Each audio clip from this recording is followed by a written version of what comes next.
Встреча представителей оппозиции с депутатом Государственной Думы Российской Федерации Константином Затулиным прошла в Сухуми 29 сентября. Первым взял слово депутат Госдумы, почетный гражданин Абхазии Константин Затулин.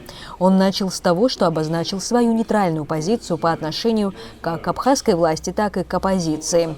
По его словам, в России не собираются делать ставки на кого бы то ни было в предстоящих президентских выборах. Есть внутриполитическая борьба. Ее никто не отменял нигде. Ни в Абхазии, ни в России, ни в Соединенных Штатах Америки. И, конечно, у оппозиции есть свои претензии к действующей власти, а у власти, наверное, есть свои претензии к оппозиции. И я уважаю право людей в Абхазии, граждан Абхазии, самим решать, кто им лучше. Поэтому я сразу хочу сказать, как бы ни развивалась наша дискуссия, я не собираюсь обсуждать, хороший президент в Абхазии или плохой, хорошая оппозиция в Абхазии или плохая.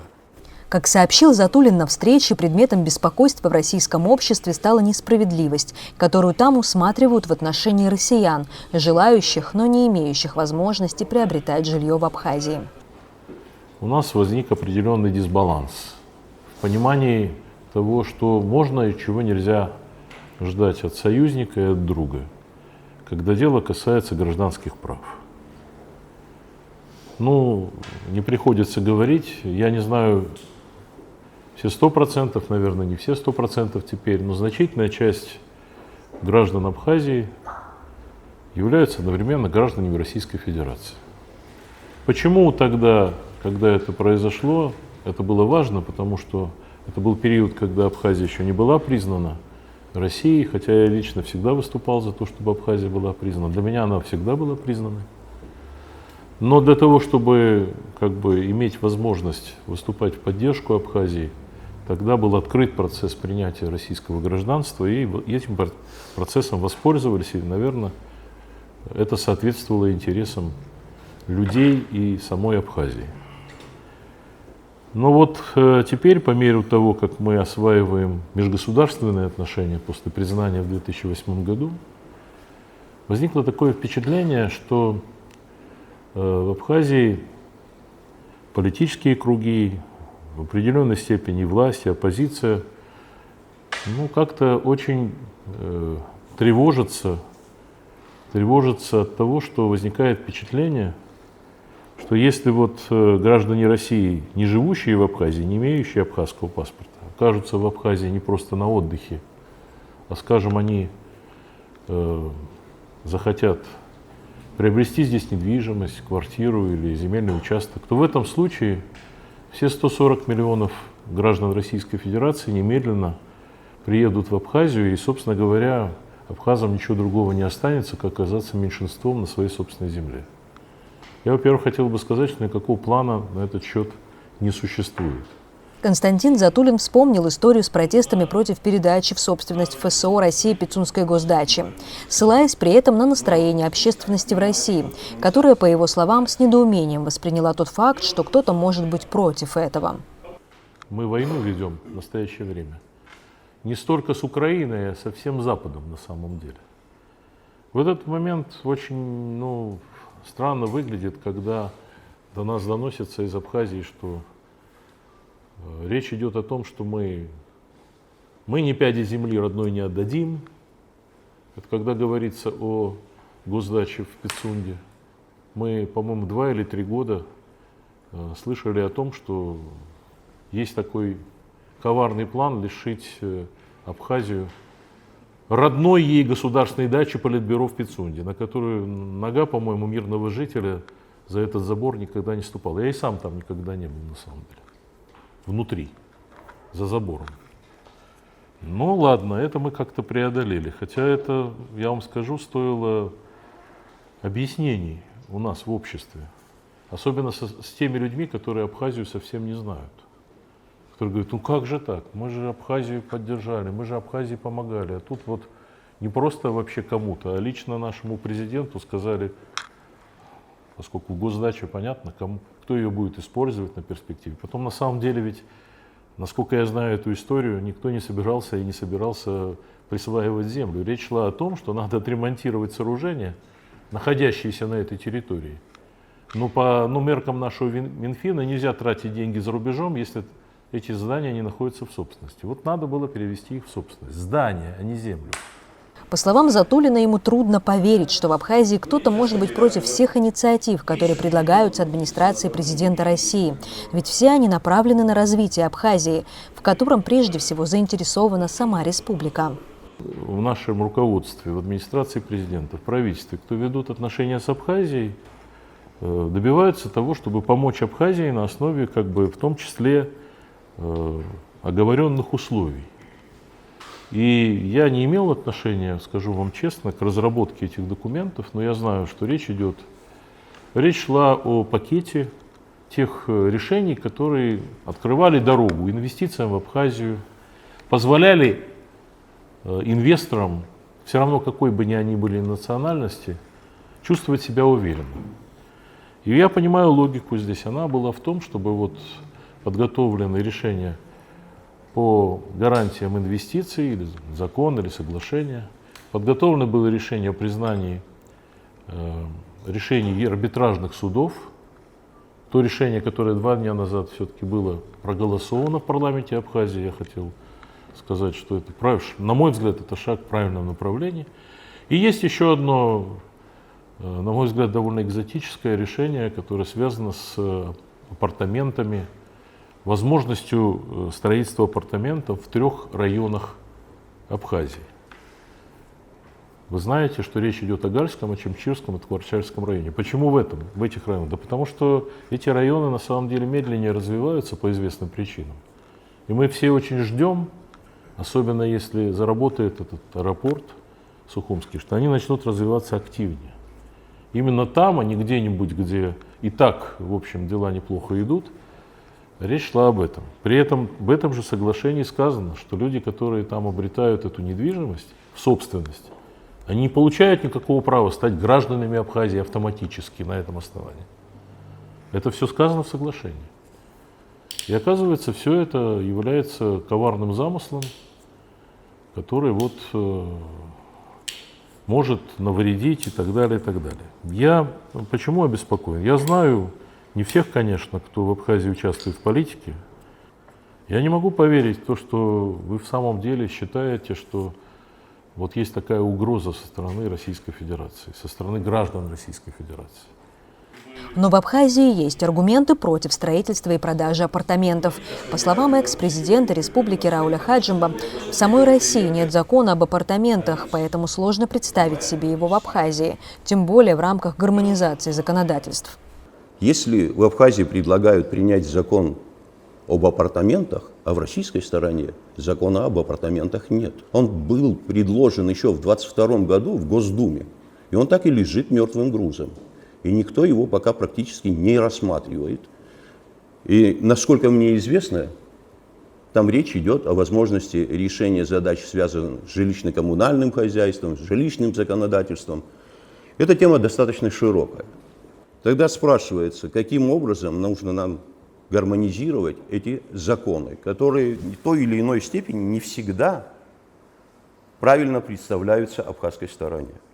Если на той стороне глава государства говорит о том, что тема апартаментов достаточно сложная и неприемлемая на сегодняшний день, она серьезно влияет на вопросы, связанные именно с туристической сферой деятельности.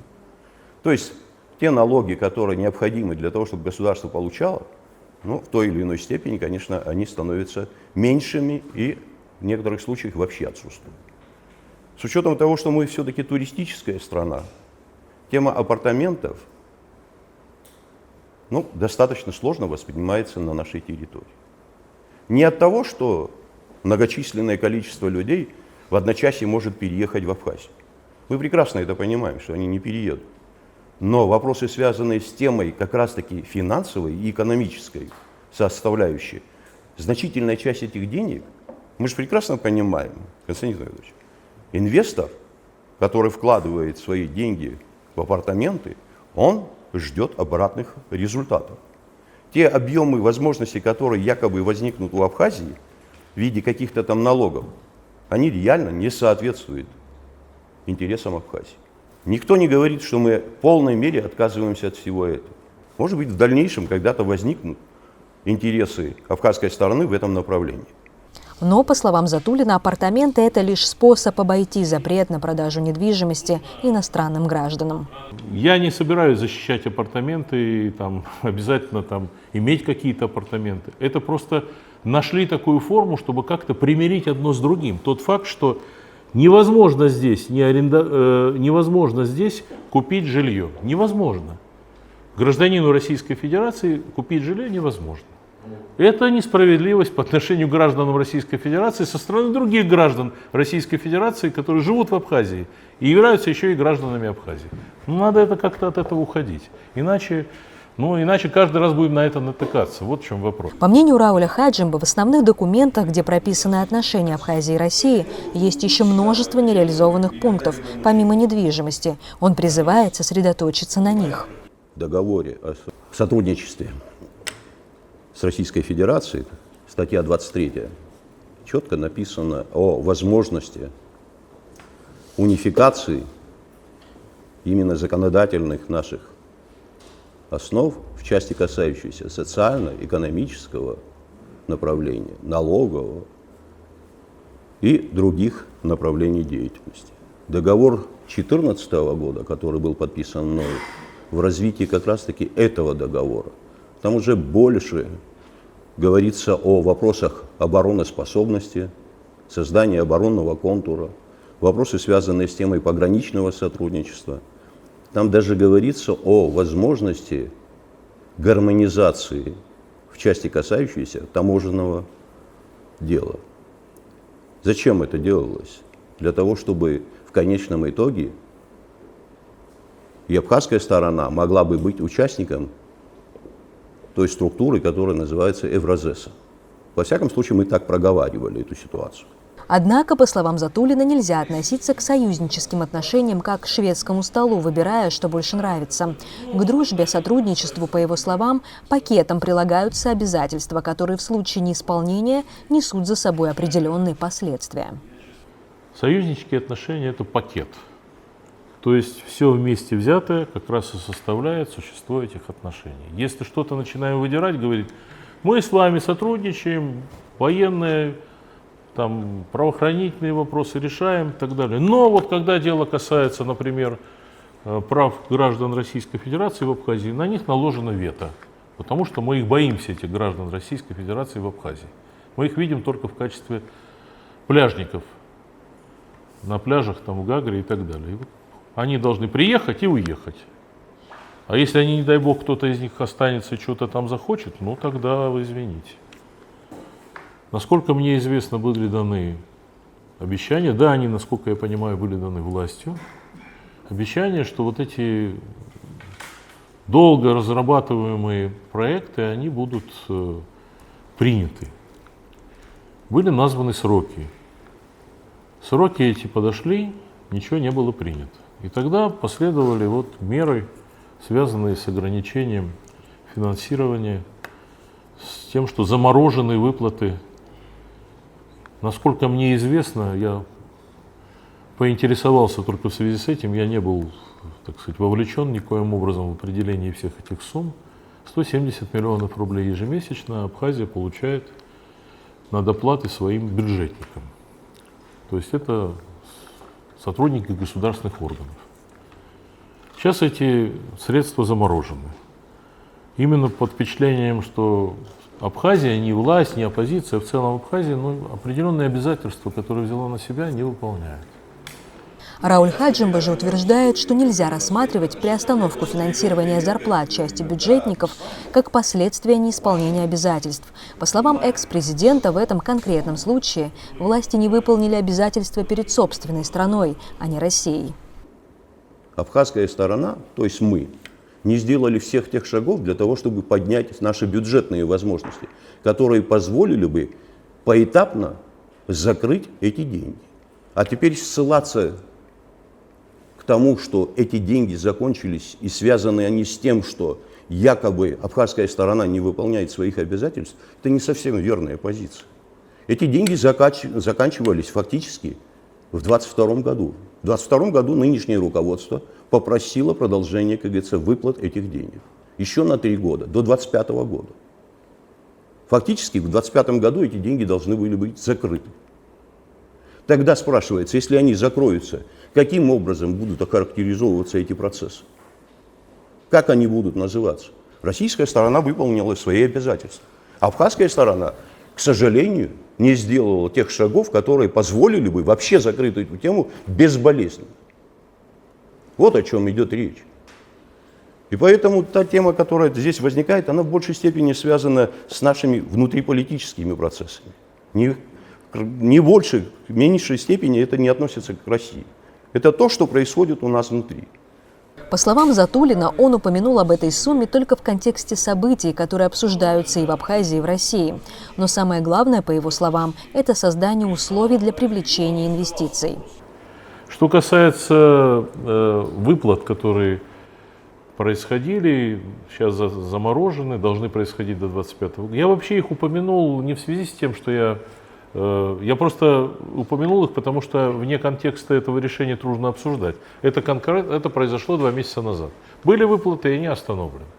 Я не говорю, надо Абхазии на самом деле, нужны эти деньги, не нужны. Я слышал, что председатель правительства сказал, что у нас деньги есть и так. Хорошая новость.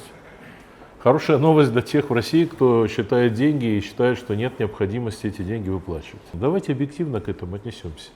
Ведь то, что происходит с Абхазией, я наблюдаю за этим. Абхазия очень медленным путем развивается, потому что она развивается из прибыли. Вот получили прибыль маленькую, что-то построили. Вам любой специалист, особенно в туристической отрасли, скажет, что это очень тяжелый путь. Везде кредиты, везде инвестиции, и затем на эти кредиты начинают нарабатывать, и совершенно другой масштаб возникает.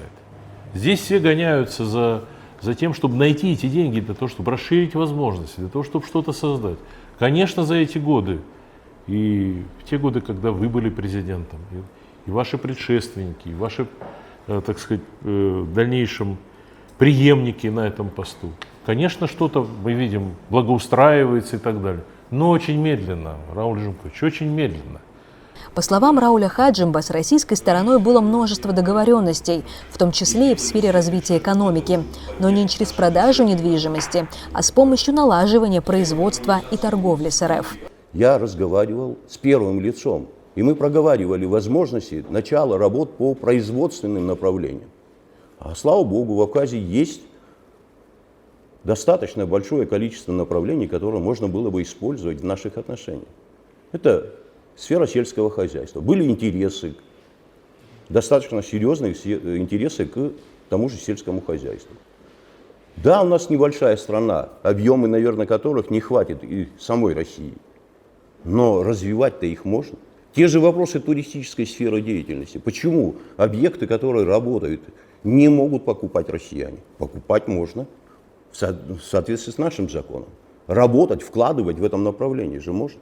Но, как говорит Константин Затулин, сегодня в России более актуальна тема справедливости и равенства возможностей для россиян, оказавшихся в непростых условиях.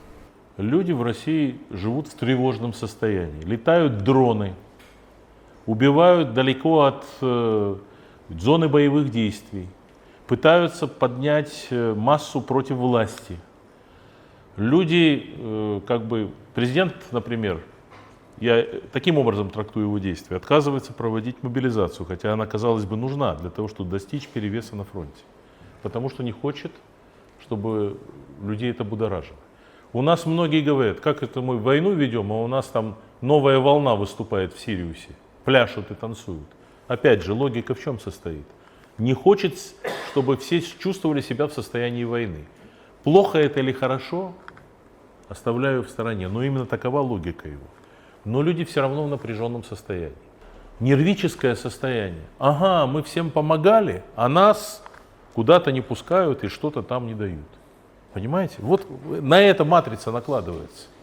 Вы понимаете, это чувство справедливости, значит. Почему, значит, можно одним, а нельзя другим? Ну вот о чем речь, понимаете? И это всегда создает настрой, это всегда подпитывает средства массовой информации, там определенные и так далее.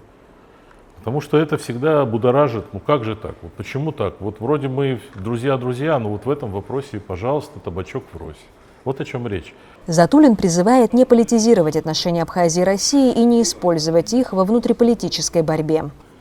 Но то, что мне кажется очень важным, что в этой внутриполитической борьбе, в конкуренции, в здоровых формах и так далее, которая должна проистекать, не надо затрагивать российско-абхазские отношения, потому что если сегодня исходить из того, что чем хуже для власти, тем лучше для оппозиции, то можно любое поставить под сомнение.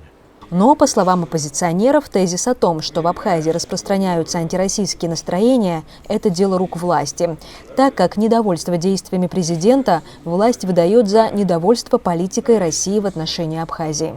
Как мог президент Абхазии ездить по стране, рассказывать о том, что если мы не отдадим, то есть если мы не примем законопроект об апартаментах, и вы об этом тоже говорили, Сергей Миронович, о том, что Россия нас не сможет защитить потом.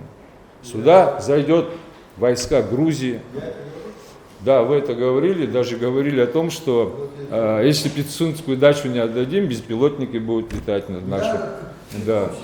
Как можно ставить великую Россию в плоскость шантажиста? Да? То есть если мы не отдадим вот это, нас защищать не будут, пенсии прекратятся, и так далее. По мнению председателя общественной организации ветеранов АРУА Тимура Гулия, несправедливость – это обвинять Абхазию в неблагодарности. Он напомнил, какие шаги предпринимала и предпринимает Абхазия по отношению к России и совместно с ней. Абхазия всегда поддерживала, в том числе и санкции против Турции. И хочу сказать, что так называемые союзники России не поддержали эту инициативу. Единственная республика, в том числе и Беларусь, кстати. В том числе и Беларусь, да. И мы всегда готовы сотрудничать, говорить друг другу правду. Я не вижу смысла вообще лукавить, врать своему стратегическому партнеру вообще, как таковое. Русским в Абхазии можно покупать все, что угодно. Только за исключением жилой недвижимости. И об этом тоже хочу сказать. Мы же не категоричны в этом вопросе. Я лично говорил об этом, будучи депутатом парламента еще в 2016 году, что есть вещи, которые надо преодолеть. Потом можно этот вопрос обсуждать. По мнению Адгура Арденбаг, все, что обсуждается сегодня, вообще не должно быть предметом дискуссий. По его словам, апартаменты – это не актуальная тема, особенно в контексте общемировых событий. С одной стороны, мы говорим о текущей непростой ситуации вокруг Российской Федерации, мы действительно сопереживаем, потому что это напрямую касается нас, как граждан России, как граждан Абхазии, потому что мы находились и будем находиться в фарватере геополитических интересов России. Но в это же самое время, когда идет война, мы здесь, в Абхазии, довольно ответственные люди собрались. Мы сидим и обсуждаем, Константин Федорович, апартаменты. Я внимательно прочитал все доктринальные документы Российской Федерации. Довольно внимательно изучаю и изучал базовые документы, которые лежат в основе наших взаимных отношений между Абхазией и Россией. Ни в концепции внешней политики Российской Федерации, ни в военной доктрине, тем более, ни на сайте Совета Безопасности вы не найдете слово апартаменты.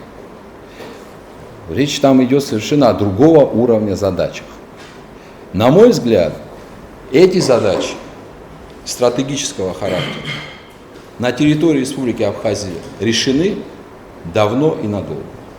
Почему сегодня необходимо отношения между абхазским народом и российским народом портить, я по-другому не могу назвать и описать выступления отдельных товарищей, как с абхазской, так и с российской стороны, основываясь на вопросе апартаментов.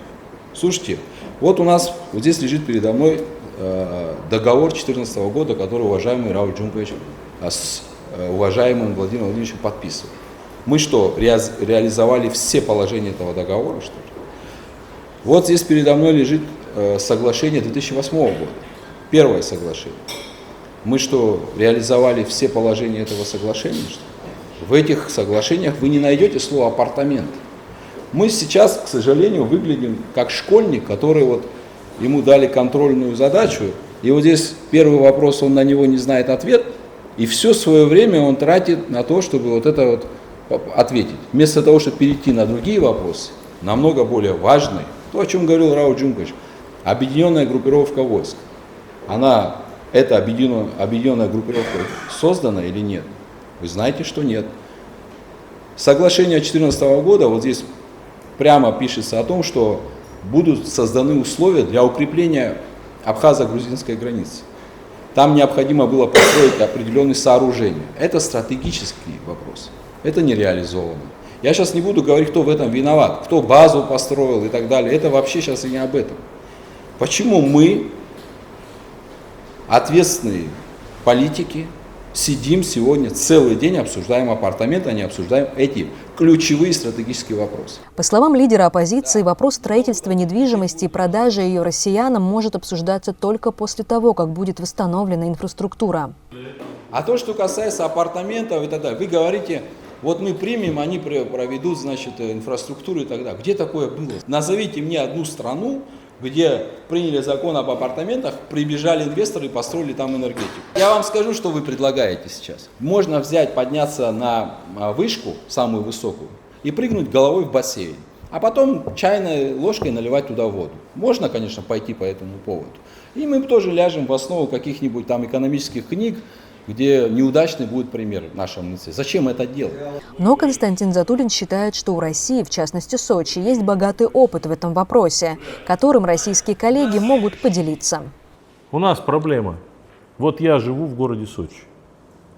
Я пришел 14 июля к президенту Российской Федерации на прием в прошлом году. И спрашиваю: Владимир Владимирович, как вы думаете, сколько живет в Сочи людей?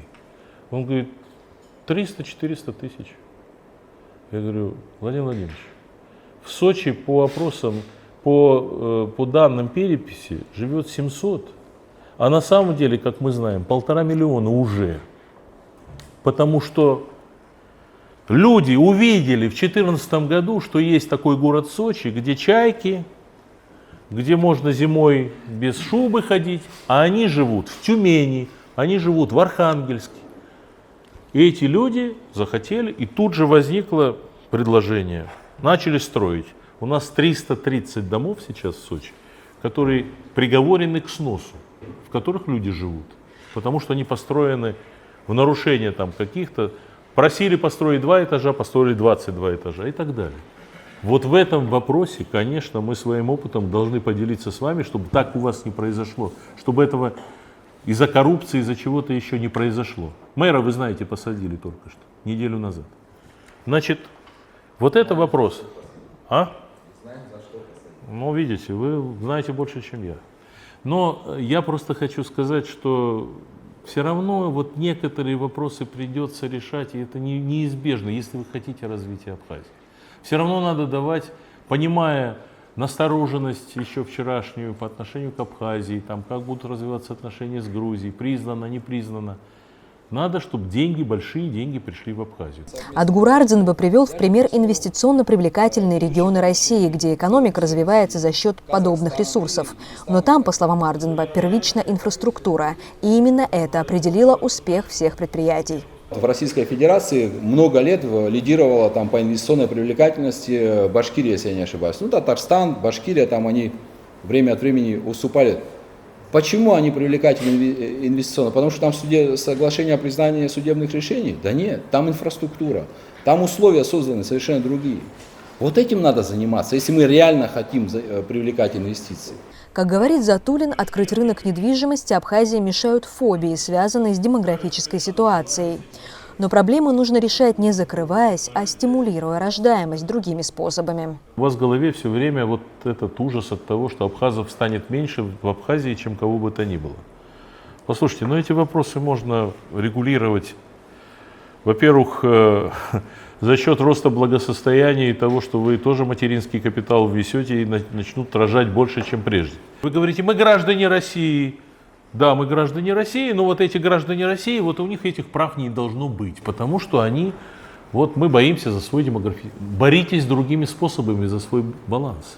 Боритесь другими способами, а не просто тем, что будете отсекать других или, там, скажем, по принципу национальности не давать им каких-то прав. Это нельзя делать. Надо сделать по-другому. Надо финансировать, надо пропагандировать. Абхазская культура, включая застолья, которых я уже опаздываю, кстати, на прием сейчас. Да. Значит, понимаете, вот не все возможно сделать, если ты беспокоишься о народе, ты не можешь прибегать к некоторым методам, которые на самом деле создадут проблему этому народу. Потому что будет за проблема? Ага, вот они себя так ведут, значит, мы им здесь ничего не будем давать, потому что они там себя так ведут. И так далее. По словам Жадгура Ардзинба, главы общественной организации «Абхазское народное движение», переживания за положение этноса у абхазов не уникальны. Я вот перед тем, как сюда прийти, смотрел одну из передач у Владимира Соловьева, где вы предлагали в Конституции Российской Федерации внести изменения, что мы, русские, и другие народы вместе многонациональные там, и так далее, и так далее.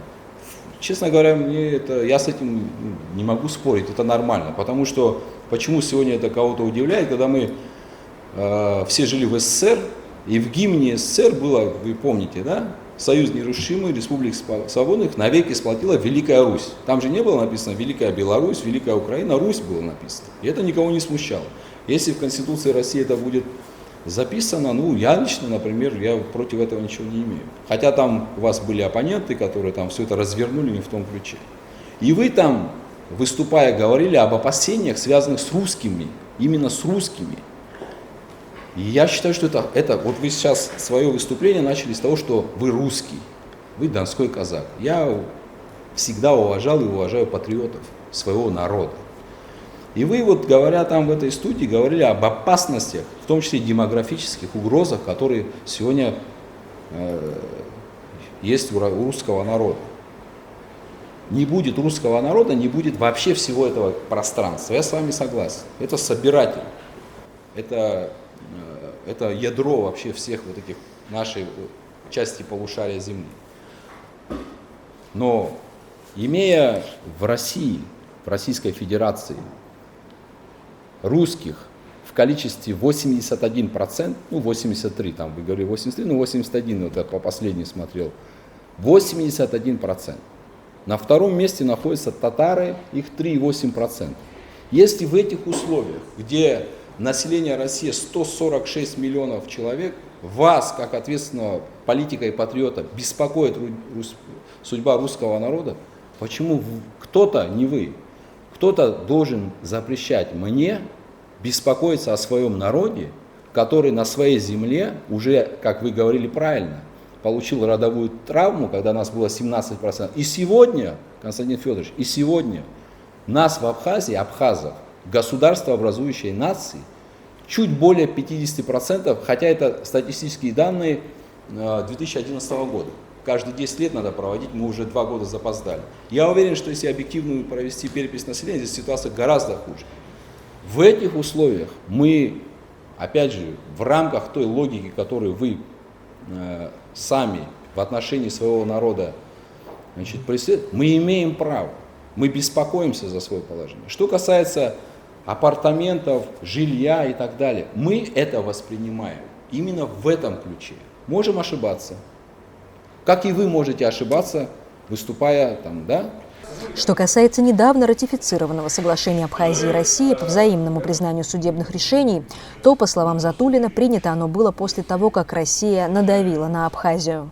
Почему так долго он затягивался, что вот России пришлось выступить в неблаговидной роли шантажиста, который, вот, ограничив выплаты, добился, по крайней мере, продвижения в одном из этих вопросов.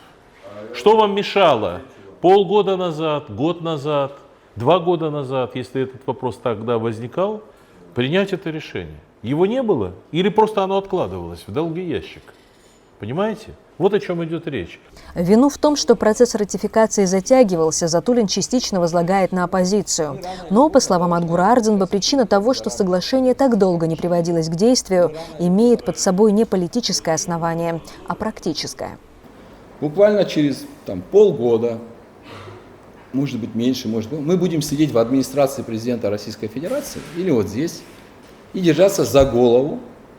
Перед нами будет лежать пачка судебных решений, которые мы реализовать не сможем по факту. И мы будем делать вид, что мы все за это переживаем, но по факту сделать ничего не можем. Вот чем это закончится. Наша судебная власть, наша система исполнения, судебных исполнений не готова к реализации тех решений, которые выйдут из судов Российской Федерации. Вот мои личные опасения. Я занимался делом по Новой Игере. Я год этим занимался, в итоге мы ни к чему не пришли. И таких будет историй очень много. Еще один аргумент депутата Госдумы Затулина – это неспособность Абхазии к самостоятельности. Без России Абхазии никак не обойтись, говорит он. Мое полное убеждение, при всем уважении к Абхазии, существовать без поддержки России самостоятельно, независимо, Абхазия, наверное, не может. Наверное, не может. Тем более в создавшейся вот сейчас, может быть, там в каком-то необыкновенном будущем, когда не будет необходимости вообще поддержки, все будет и так хорошо, возникнут новые обстоятельства. По словам Адгура Ардзинба, сложно назвать какую-либо страну полностью самостоятельной. А что касается обороноспособности республики, то однажды Абхазия уже сталкивалась с Грузией и победила. Но сегодня, если возникнет конфликт, то это уже не будет войной Абхазии и Грузии. Я так полагаю, что я у тебя слышу там некоторые высказывания о том, что вот если там не Россия, Грузия нападет, победит и так далее. Ну это, наверное, люди, которые военным делом занимаются, им виднее. Ну, мы с Грузией 1 на 1 уже сталкивались. И результат этой истории всем известен. Но когда сегодня, в сегодняшних условиях кто-то говорит о том, что Грузия нападет на Абхазию и она победит, так это же несправедливо. Это что, Грузия, что ли? Вооруженные силы Грузии сформированы на базе колоссальной поддержки стран НАТО и Соединенных Штатов. Экономика Грузии развивалась на базе гигантских вливаний со стороны Запада. Если Грузия победит Абхазию, это победит не Грузия, а победит Соединенные Штаты, победит весь Запад в Абхазии. Если бы Грузия была бы сама по себе с 2004 года, я бы посмотрел, какую бы армию они создали и кого бы они победили. Поэтому, когда мы сопоставляем Абхазию без помощи России против Грузии с помощью американцев, Евросоюза и так далее, это, мне кажется, неравносильный обмен. Если абхазы проиграют Грузии, это и Россия проиграет Америке, как и сегодня на Украине происходит. Несколько раз Затулин повторил, что для России важно, чтобы ее интересами в республике не спекулировали при внутриполитической борьбе. По его словам, это главное, что ждет сегодня Москва. Друзья, давайте договоримся.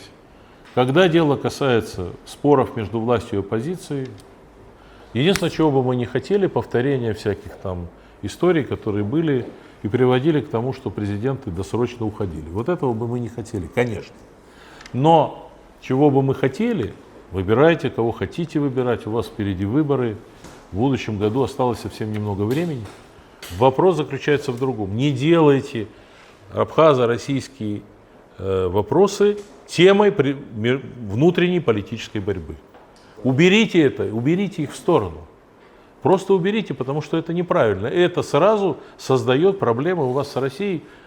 Вы сказали, самостоятельные, все не самостоятельные. Почему Абхазия? Вы сказали, что вот я сказал про Абхазию, что она не может без России. Да, но степень разной несамостоятельности. Как предполагает Адгур Ардзинба, есть силы, которые могут стараться специально расстроить отношения Абхазии и России. Это можно увидеть, например, на российском ТВ.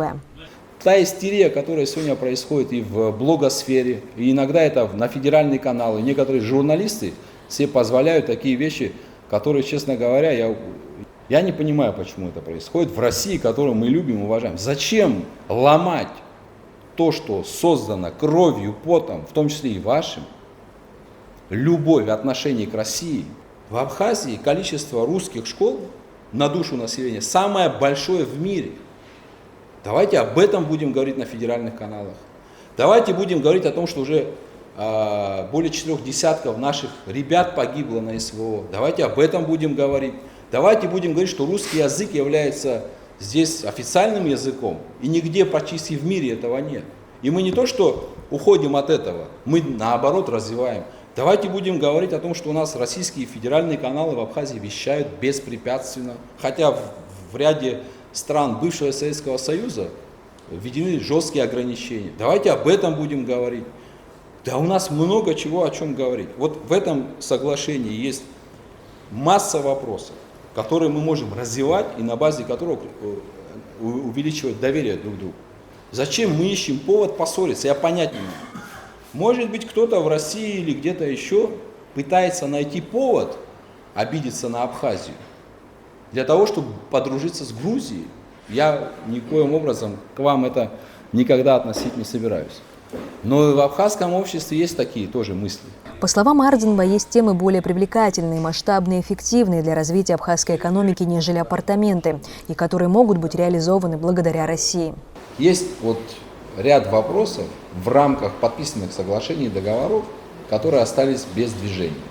С вашего позволения и с вашим огромным влиянием в Российской Федерации, в Государственной Думе, давайте, если это возможно, контакты эти будем продолжать и пытаться реализовать те нормы и положения, которые вытекают напрямую из этих соглашений.